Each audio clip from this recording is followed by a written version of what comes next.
the one story that kind of jumps out, I suppose everyone is asking about the Mayo defeat in 2016, and like, I guess, is it just part of your makeup that the defeats probably hurt that bit more than you enjoyed the victories? Completely, and I spoke about in the book the fact that after All Ireland wins, they were short-lived. I remember lying in the City West in 2008, and that was probably the pinnacle of my career, that All Ireland final, and lying there at 2 o'clock in the morning thinking to myself, why didn't I go for goal? I was coming in one time off the Cusack stand side, and I had a great opportunity to cut in and ping a shot at goal, but I decided to fist it over the bar, which I did an awful lot of times during my career. But I had just one man in the match in All Ireland final, scored 5 points, and yet I'm lying there thinking of that, and I'm thinking, is this rational? And that's what it was. My behaviour at the time wasn't rational, and I took it whilst I was able to share the defeats or share the victories with my teammates and say, yeah, it's a team game, we all win together. Whenever we lost, I put that on me, and I took that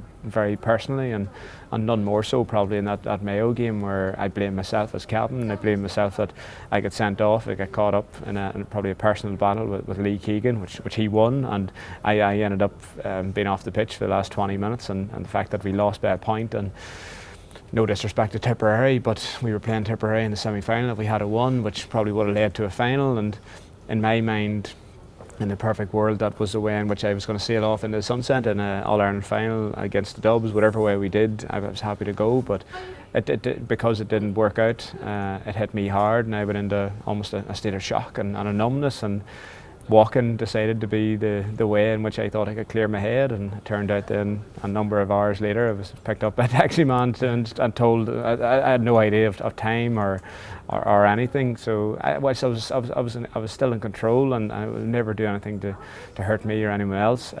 It was my way of trying to get away from everything. But equally then I would say that and as a county footballer I had to be very resilient, and within maybe 12-15 hours of that I was probably back in the gym and trying to work myself even harder, and yet again that's the obsession. It's not rational behaviour, but in your mind, when you're in that bubble that everyone refers to, it made complete sense to me. And it's only now you're sitting back and you do a book on it, you think, I would love to share those memories with someone who, if there's a young lad coming through who's going to have these similar feelings and thoughts and emotions, I would love for him to be able to maybe deal with it better than I did. Yeah, I think you were saying the taxi man, you met him at the book launch earlier this week. Was his version of events the same, or what did he say? Completely the same. Yeah, so I thought I might meet him at some stage, but I wasn't sure. And he arrived at the book launch and he said, "I'm the taxi man," and I thought, "You're the taxi man, you're the man," and fair play to him, he was amazingly discreet.